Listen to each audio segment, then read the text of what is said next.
வணக்கம். காலை நேர பிரதான செய்திகள். விரிவான செய்திகளுக்கு செல்ல முன்னர் முதலில் தலைப்புச் செய்திகள். சுவிஸ் குடும்பஸ்தர் கொலை சம்பவம், இருவர் சந்தேகத்தில் கைது. இனவாதம் என்பது மற்றுமொரு அரசியல் செய்ய திட்டம், அனுரகுமார தெரிவிப்பு. புதிய வேலை திட்டத்தினூடாக வறுமையை ஒழிக்க நடவடிக்கை, சயீத் தெரிவிப்பு. முதலில் வருபவர்களுக்கு முன்னுரிமை, கடவுச்சீட்டு தொடர்பில் வெளியான அறிவிப்பு. 2023 சாதாரண பரீட்சை பெறுபவர்கள் தொடர்பில் விசேட அறிவிப்பு. வெளிநாட்டு மாணவர்களின் எண்ணிக்கையை மட்டுப்படுத்த ஆஸ்திரேலியா தீர்மானம். உளவு இயந்திரம் பள்ளத்தில் வீழ்ந்ததில் விபத்து, ஒருவர் பலி. 2023 ஆண்டுக்கான கல்வி பொருத்தராதர சாதாரண பரீட்சை பெறுபவர்களை 2 அல்லது 3 வாரங்களில் வெளியிட எதிர்பார்த்துள்ளதாக கல்வி அமைச்சர் சுசில் பிரேமஜனந்த தெரிவித்துள்ளார். பெறுபவர்களை வெளியிடுவதற்கு தேவையான அனைத்து பணிகளும் தற்போது நடைபெற்று வருவதாக சுசில் பிரேமஜனந்த குறிப்பிட்டுள்ளார். கடவுச்சீட்டுக்கு விண்ணப்பிக்கும் போது முன்கூட்டிய நேரம் ஒதுக்கும் முறை இடைநிறுத்தப்பட்டுள்ளது. இதற்கமைய முதலில் வருபவர்களுக்கு முன்னுரிமை என்ற முறை பின்பற்றப்படும் என பொது பாதுகாப்பு அமைச்சர் டிரான் அலெக்ஸ் தெரிவித்துள்ளார். இதேவேளை கடவுச்சீட்டு புத்தகங்கள் குறைவாக இருப்பதனால் மிக அவசரமாக தேவைப்படுவோர் மாத்திரமே கடவுச்சீட்டுக்கு விண்ணப்பிக்குமாறு அறிவுறுத்தப்பட்டுள்ளது. இனவாதம் என்பது இலங்கையில் உள்ள மற்றொரு அரசியல் செய்ய திட்டமே தவிர மக்களிடம் காணப்படும் விடயமல்ல என தேசிய மக்கள் சக்தியின் ஜனாதிபதி வேட்பாளர் அனுரகுமார திசாநாயக்க தெரிவித்துள்ளார். முஸ்லிம் இளைஞர்களுடன் கொழும்பில் இடம்பெற்ற சந்திப்பொன்றில் கரை துரைத்த போதே அவர் இதனை குறிப்பிட்டுள்ளார். இதுவரை காலமும் நாட்டில் ஒரு அரசாங்கம் உருவாகி இருக்கவில்லை. குடும்ப ஆட்சியொன்றே நாட்டில் காணப்பட்டுள்ளது. தற்போதைய ஜனாதிபதி ஐக்கிய தேசிய கட்சியில் உள்ள பலரை தமது ஆலோசகர்களாக வைத்துள்ளனர். அவர்களிடம் ஆலோசனை பெறும் நிலையில் நாட்டின் ஜனாதிபதி உள்ளாரா என்ற கேள்வி எழுகிறது. ஆலோசகர் என்பவர் ஏதாவது ஒரு விடயத்தில் அதிக திறமையும் அனுபவத்தையும் கொண்டவராக இருக்க வேண்டும். எனவே எதிர்வரும் செப்டம்பர் மாதம் 21ஆம் தேதி புதிய அரசாங்கம் ஒன்று உருவாக்கப்படும். சிங்கள இனத்தவர் என்பதற்குள்ளே வன்முறை உள்ளது. தமிழர் என்பதற்குள்ளேயே வன்முறை உள்ளது. இனவாதம் என்பது தனிநபருக்குள் காணப்படும் விடயமல்ல எனவும் அது அரசியல் செயற்திட்டம் எனவும் அனுரகுமார திசாநாயக்க தெரிவித்துள்ளார். வவுனியா கனகராயன்குளம் சின்னடம்பன் பிரதேசத்தில் கடந்த 2 நாட்களுக்கு முன்னர் சுவிசிலிருந்து வருகை தந்த குடும்பஸ்தர் ஒருவர் கொலை செய்யப்பட்ட விவகாரம் தொடர்பில் 2 சந்தேகத்தின் பேரில் காவல்துறையினரால் கைது செய்யப்பட்டுள்ளனர். ஐயனார் கோவிலில் இடம்பெற்ற திருவிழாவின் பின்னர் அங்குள்ள வீடொன்றில் சுவிசிலிருந்து வருகை தந்தவரும் அவரது உறவினர் ஒருவரும் தங்கியிருந்துள்ளார்கள். அன்றைய தினம் இரவு குறித்து இருவரும் மறுபோதையில் உறங்கியுள்ளனர். இதன்போது வீட்டுக்குள் நுழைந்த சிலர் மற்றைய நபரை வீட்டுக்குள்ளிருந்து இழுத்து வெளியேற்றியதுடன் சுவிசிலிருந்து வருகை தந்த நபரை கொலை செய்ததாக தெரிவிக்கப்படுகிறது. இச்சம்பவத்துடன் தொடர்பட்டதாக சந்தேகிக்கப்படும் கொலை செய்யப்பட்டவுடன் வீட்டில் தங்கியிருந்த நபரும் அண்மையில் சுவிஸிலிருந்து இலங்கைக்கு வருகை தந்து வவுனியாவில் உள்ளாங்குளத்தில் வசித்து வரும் நபர் ஒருவரையும் காவல்துறையினர் கைது செய்துள்ளனர். இதேவேளை அந்த வீட்டிலிருந்த சிசிடிவி கேமராவை ரசாயன பகுப்பாய்வுக்காக அனுப்பி வைக்க நடவடிக்கை எடுக்கப்பட்டுள்ளதாக காவல்துறையினர் குறிப்பிட்டுள்ளனர். தற்போது காணப்படும் சமூக நிலை திட்டத்தில் உள்ள குறைபாடுகளை நீக்கி புதிய வேலை திட்டத்தினூடாக வறுமையை ஒழிக்க நடவடிக்கை எடுக்கப்படும் என ஐக்கிய மக்கள் கூட்டணியின் ஜனாதிபதி வேட்பாளரும் எதிர்க்கட்சித் தலைவருமான சயித் பிரேமதாச தெரிவித்துள்ளார். சம்பாந்துறை பகுதியில் இடம்பெற்ற பிரச்சார கூட்டத்தில் கருத்துரைத்த போதே அவர் இதனை குறிப்பிட்டுள்ளார். மக்களை வறுமையிலிருந்து மீட்டெடுப்பதற்கான நுகர்வு, முதலீடு, சேமிப்பு, உற்பத்தி, ஏற்றுமதி ஆகிய விடயங்களை மையப்படுத்தி வறுமையை ஒழிப்பதற்கான புதிய வேலை திட்டங்கள் முன்னெடுக்கப்படும். வாரிய குடும்பங்கள் ஒன்றுக்கு 24 மாதங்களுக்கு 20,000 ரூபாய் வீதம் வழங்குவதற்கு நடவடிக்கை எடுக்கப்படும்.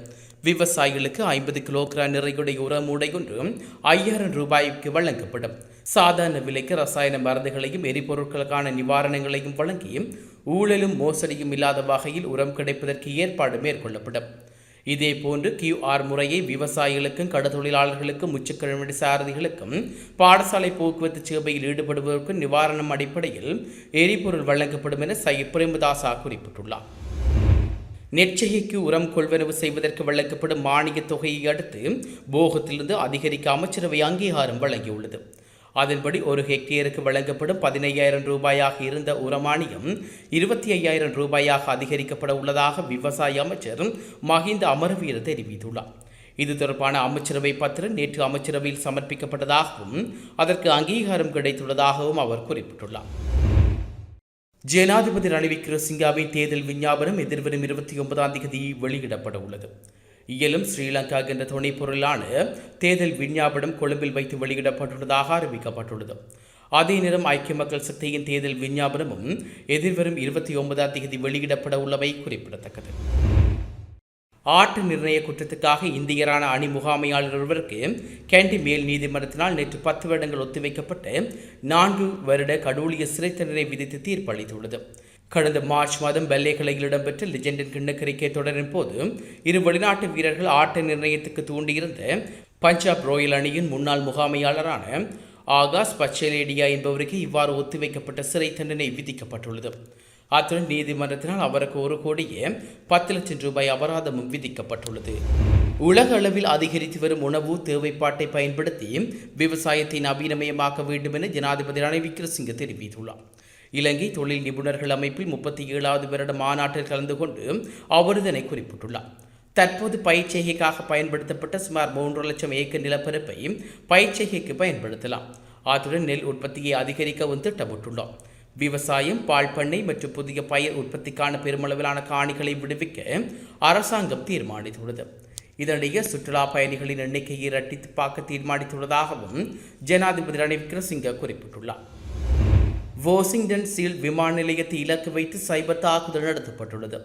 இதனால் தொடர்ந்து 3 நாட்களாக விமான நிலையத்தின் நடவடிக்கைகள் பாதிக்கப்பட்டதாக தெரிவிக்கப்பட்டுள்ளது. குறித்த விமான நிலையத்தில் இணைய சேவைகள் முற்றாக தடைப்பட்டதுடன் கணனிகள், கைபேசிகள் போன்றவும் இயங்கி இருக்கவில்லை. நிலைமைகளை சீர் செய்வதற்கு பல்வேறு வழிகளில் செயல்பட்டு வருவதாக சீடல் விமான நிலைய அதிகாரி ஒருவர் தெரிவித்துள்ளார். பூனாகலை உடகேன பகுதியில் தேயிலை கொழுந்து ஏற்றிச் சென்ற உளவு இயந்திரம் ஒன்று பள்ளத்தில் விழுந்து விபத்துக்குள்ளானதில் ஒருவர் உயிரிழந்துள்ளதாக காவல்துறையினர் தெரிவித்துள்ளனர். பூனாகல பெருந்தோட்டத்துக்கு சொந்தமான உளவு இயந்திரம் ஒன்றே இவ்வாறு விபத்துக்குள்ளானதாகவும் 54 வயதுடைய தொழிலாளர் ஒருவரே இவ்வாறு உயிர்ந்ததாகவும் தெரிவிக்கப்பட்டுள்ளது. அதே நேரம் குறித்த சம்பவத்தில் காயமடைந்த உளவு இயந்திர சாரதி கொஸ்லாந்தை மாவட்ட வைத்தியசாலையில் அனுமதிக்கப்பட்டு மேலதிக சிகிச்சைக்காக தியலத்திராவ ஆதார வைத்தியசாலைக்கு மாற்றப்பட்டுள்ளார். சம்பவம் தொடர்பில் லியாங்கவிலே காவல்துறையினர் மேலதிக விசாரணைகளை முன்னெடுத்து வருகின்றனர். 2025ஆம் ஆண்டுக்கான ஆஸ்திரேலியாவில் உள்ள பல்கலைக்கழகங்களில் உள்வாங்கப்படும் வெளிநாட்டு மாணவர்களின் எண்ணிக்கையை மட்டுப்படுத்த அந்நாட்டு அரசாங்க நடவடிக்கை எடுத்துள்ளது. அதன்படி 2025ஆம் ஆண்டிற்கு வெளிநாட்டு மாணவர்களின் எண்ணிக்கையை 2,70,000 மட்டுப்படுத்துவதாக ஆஸ்திரேலிய அரசாங்கம் அறிவித்துள்ளது. வெளிநாட்டு மாணவர்களின் வருகையால் ஆஸ்திரேலியாவில் வீட்டு வாடகை கணிசமான அளவு அதிகரித்துள்ளது. மேலும் கோவிட் தொற்று நோயாளின் போது மாணவர்களுக்கு பல்வேறு நிவாரணங்கள் வழங்கப்பட்டதாகவும் கோவிட் தொற்றுக்கு பின்னர் ஆஸ்திரேலியா பல்கலைக்கழகங்களில் வெளிநாட்டு மாணவர்களின் எண்ணிக்கை சுமார் 10% அதிகமாக இருப்பதாகவும் தெரிவிக்கப்படுகிறது. ஆஸ்திரேலிய அரசாங்கம் பல்கலைக்கழகங்களுக்கு அவற்றின் குறிப்பிடப்பட்ட சேர்க்கை வரம்புகளை எதிர்காலத்தில் தெரிவிக்கும் என்று அந்நாட்டின் ஊடகங்கள் தெரிவித்துள்ளன.